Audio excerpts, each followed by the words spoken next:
So let's solve for our last problem.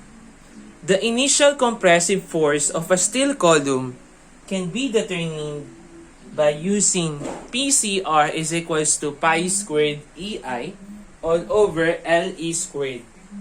The properties of the column are the following. So we have a given area, yung moment of inertia natin with respect to x and y axis, yung Fy natin, and the modulus of elasticity.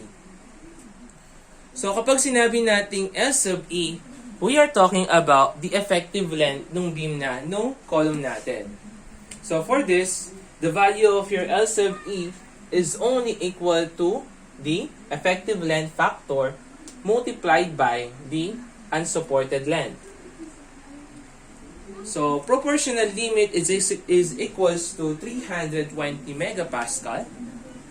So yung situation natin dito is the x-axis has an embraced length of 8 meter, which is pinned at the top and fixed at the bottom, with k is equals to 0.70.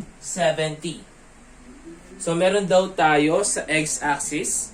So tingin lang tayo dito sa x-axis. So etong horizontal. So this is our x-axis.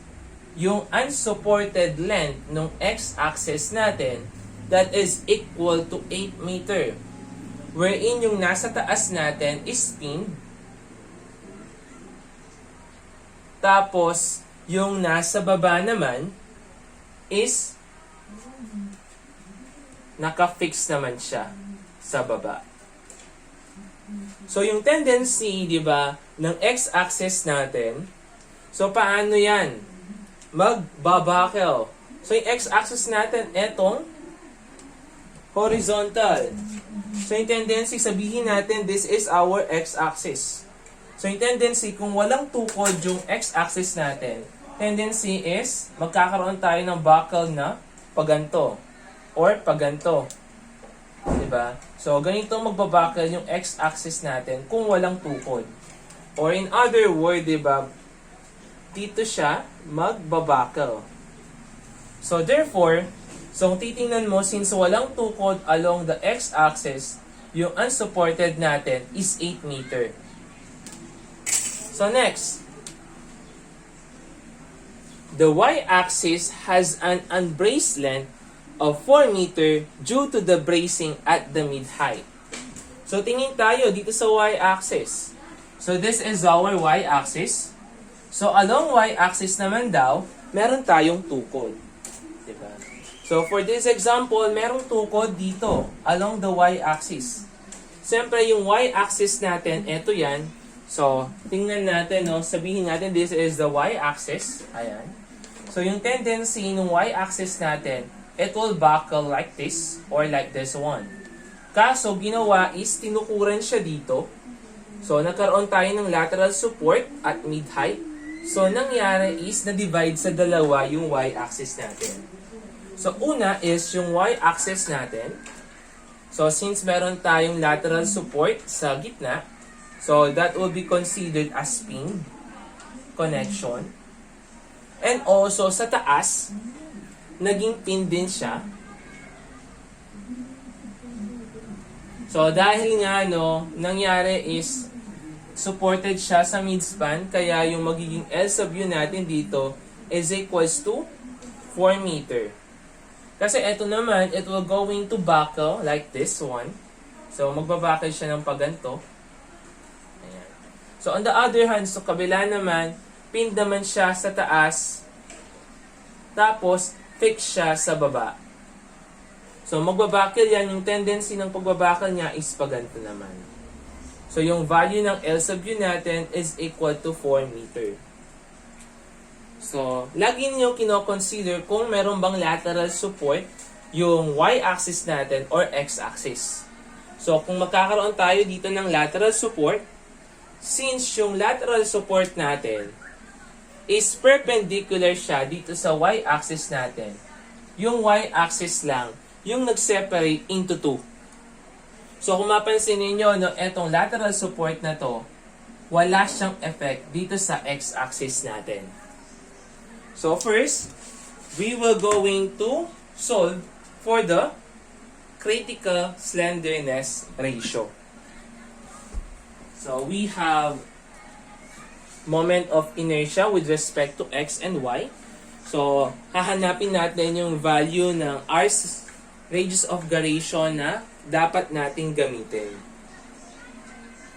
So for this example, so kunin muna natin yung value ng radius of gyration na gagamitin natin.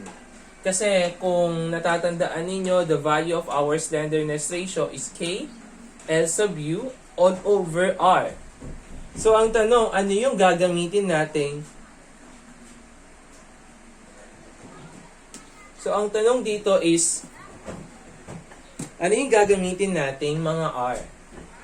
So for this example, considering the x-axis, yung gagamitin natin is K, L, U over Rx. Consider the y-axis naman. So yung gagamitin naman natin is K, L, U over Ry. And the other is K, L, U over Ry. So for this, kunin muna natin yung value ng R sub x natin and the value of your R sub y. So R sub x is equals to square root of Ix all over A. So square root of, so yung Ix natin, that is 178.3 times 10 raised to 6 all over the area of 8129. So the value of your Rx is equal to 148.8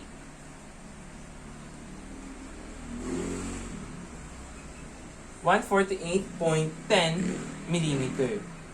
So for the value of your Ry, that is summation of Iy over A, that summation of the value of your Iy is 18.8 times 10 raised to 6 all over the area of 8,129.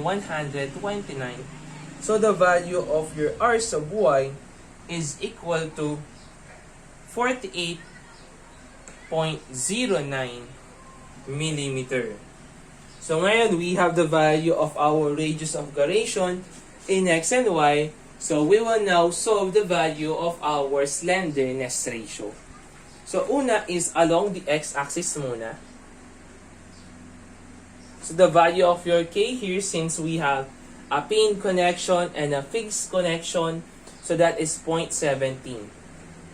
Yung L sub U natin dito is 8,000 all over the value of your Rx, which is equal to 148.10.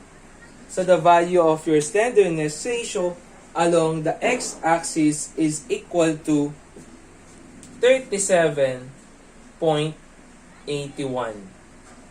So let's consider naman yung y-axis natin. So the value ng K natin dito, since both ends are pinned pala, so that will become 1.0. So we will have 1.0 multiplied by 4,000 all over the value of your Ry, which is equal to 48.09. So the value of your slenderness ratio is equal to 83.18. So how about yung sa baba naman natin? Since pinned and fixed connection siya, so the value of your effective length factor is 0.70 multiplied by 4,000 all over the value of your Ry, which is equal to 48.09. So the value of your slenderness ratio is equal to 58.22. And kung pagko-compare natin yung tatlo, to solve for the critical slenderness ratio, so kung if we were going to compare yung mga nakuha natin, let's take yung 83.18 ba, yung 58.22, or yung 37.81. So yung answer natin dito is the maximum, which is equal to 83.18. So this will now become our answer. So for the next question, compute the initial compressive load of the column. So to solve for the initial compressive load of the column na hinahanap sa problem B, so gagamitin natin dito yung Euler's formula natin, which is equal to PCR is equals to pi squared EI all over the effective length or KL sub U all the quantity squared.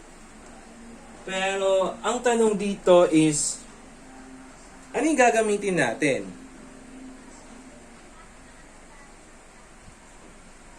So, ano yung gagamitin nating value? So, kung matandaan ninyo, ano yung consider natin dito para makuha natin yung initial compressive load of the column? So, kung matandaan ninyo, no, nakuha natin yung critical slenderness ratio natin dito. Nung consider natin yung pinned at both ends, tapos considering the y-axis, dun natin nakuha yung value na 83.18 as the critical slenderness ratio. So, siyempre, ito yung consider nating figure. Siyempre, nagkaroon tayo ng maximum slenderness ratio along the y-axis, kaya yung inertia natin is with respect to the y-axis. So, yung pi squared natin dito, the value of your E is given as 200,000. The value of your IY, which is equal to 18.8 times 10 raised to 6. Let's divide it by the value of your K. Since pinned at both end, that will become 1.0. And yung value ng unsupported length natin is equal to 4,000 quantity squared. So the value of your PCR is only equal to 2319.36 kilonewton. So this will now become our answer. So for the problem letter C, paano naman to? What is the minimum length that will not exceed the proportional limit? So when we are talking about minimum length na hindi niya i-exceed yung proportional limit, therefore, yung gagawin lang naman natin dyan is, we will going to, so for letter C, so yung gagawin lang natin dyan is, yung makukuha nating critical load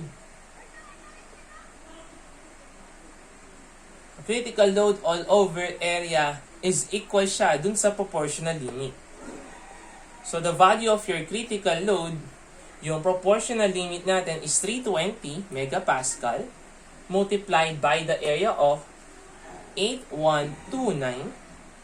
So you will have a value of critical load which is equal to 2,601,280 Newton.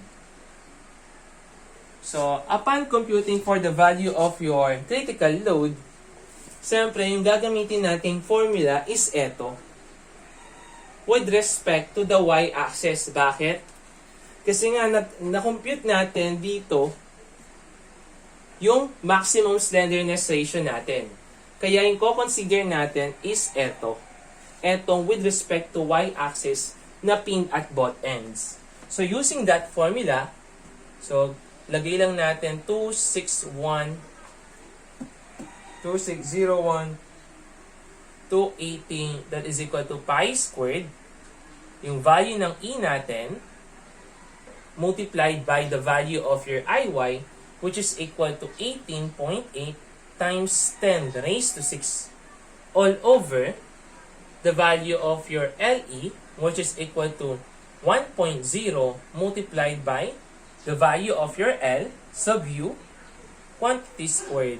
So the value of your L sub U by shift solve is equal to 3,777.03 mm. And this will now become your answer.